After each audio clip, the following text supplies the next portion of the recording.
it's Em. Today we're dealing with the fact that I am wearing glasses and not wearing any makeup because I had contacts in all day yesterday and my eyes hurt. My contacts are starting not to work for me anymore. I think I need to get an updated prescription, so it's on the list for next year. In the meantime, we'll deal with this. Sorry for any glare, but today's video are like 5 disappointing books that I read this year. These aren't bad books necessarily, although it's funny because as I was making the list, I realized my memory of these books is worse than the original star ratings I gave them. So like, it's kind of like they age in my brain, I don't remember them as fondly as I did even when I first read them and rated them, which sometimes happens over time. Sometimes I think I should wait a little longer when reviewing a book, but then I'm also worried I'll forget a lot about the book and if I don't kind of review it almost immediately. But anyway, so none of these books are necessarily bad books. Certainly if you love them, I'm happy for you. But these are books that, for me, my expectations were higher than what was delivered. That was just my personal take. So without further ado, the first book on this list is The Year of Magical Thinking by Joan Didion. I had never read anything by her. I'd always wanted to. I think the reason this just didn't work for me is because I'd always heard what a great writer she was and how moving these essays were. And so again, there was just a level of expectation. And then I read them, and I think I was just so like hit by her privilege that I failed to feel the impact of her grief as much. You know, her ability to just rent private helicopters or whatever. I was just kind of like, aren't you lucky that you were having these medical emergencies and had the finances to fly from New York to LA, you know, or whatever. Anyway, I gave it a 4.0 originally because I did still think it was well written. And, you know, I think some of that is sympathy stars for her having gone through all that. But in my memory, I don't even think it made... Like, the thing I remember is her privilege. I don't remember the moving parts of her essays about losing her husband and her daughter's illness and all of that. So I was just overall disappointed with that book.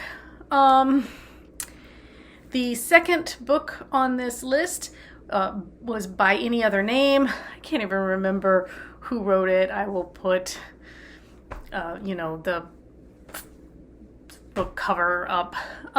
If you've seen my review video, which was kind of a semi-rant about how irrationally this main character behaves when she finds out that her favorite author, who she thought was a woman...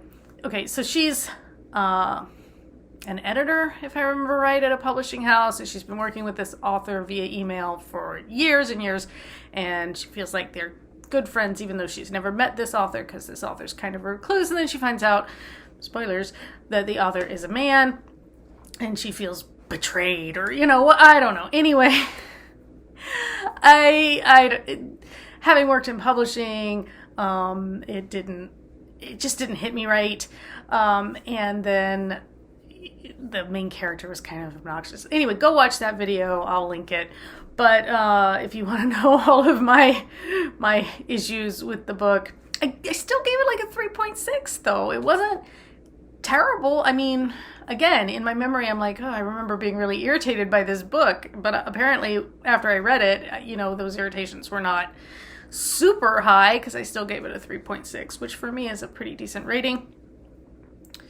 The third book on this list is All's Well, by, I think, Mona Awad. I think she wrote Bunny as well. Okay, so this, because it was set at a college and dealt with Shakespeare, and I did Shakespeare in college, was part of Winedale and all of that, you know, I don't know, I expected to really enjoy this.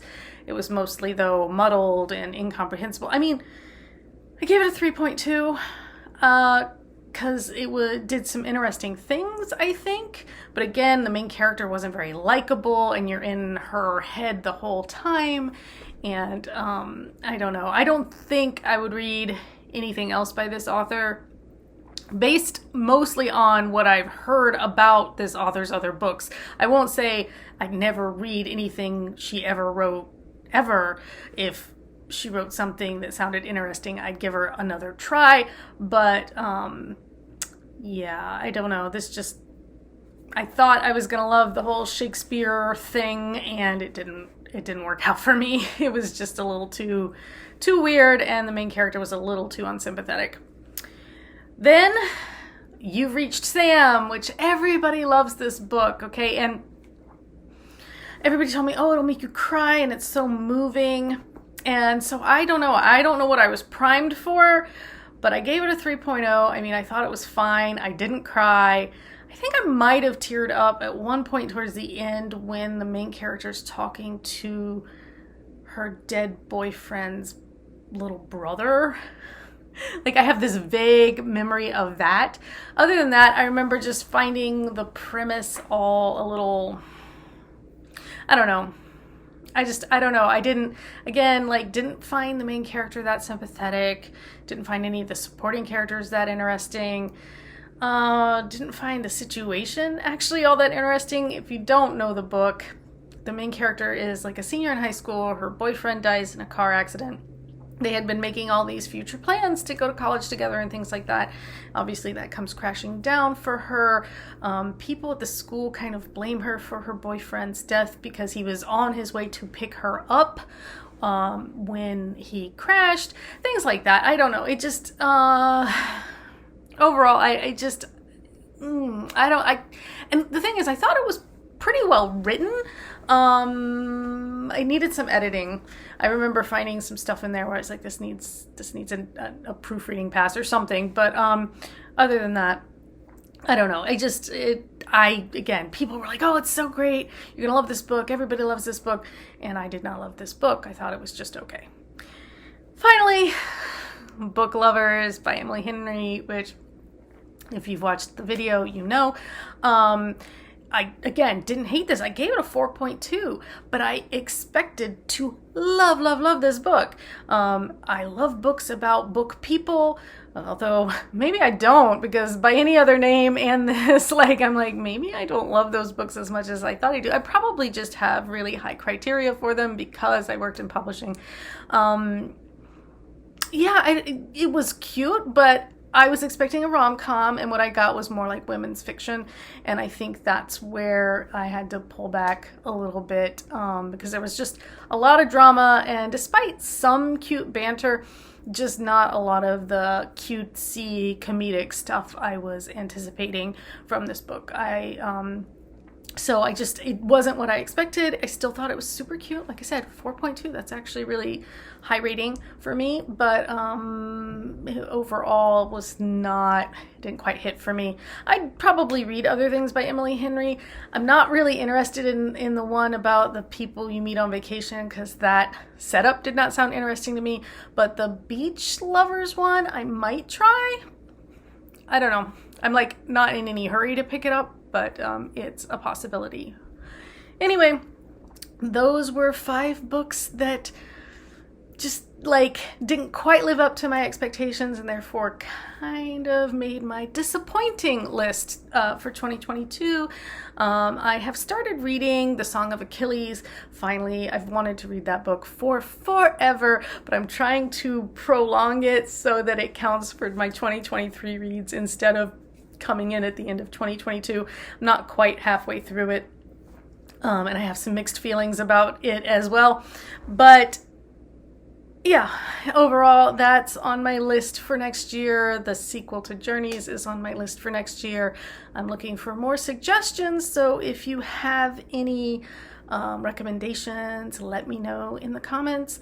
Things I should read in 2023, things that are coming out in 2023 that I should be looking forward to, because to be honest, I've got a couple of requests out on NetGalley, but I haven't been selected to read anything so far. I don't go through and ask like request a lot at NetGalley at once, because I don't want to have a bunch of things sent to me at once and then have to wade through it all. So I only ever request like 1 to 3 books at a time. So I have 2 requests out, and I'm crossing my fingers that I get chosen to read those books. But if not, I've got other things. I've got a pile.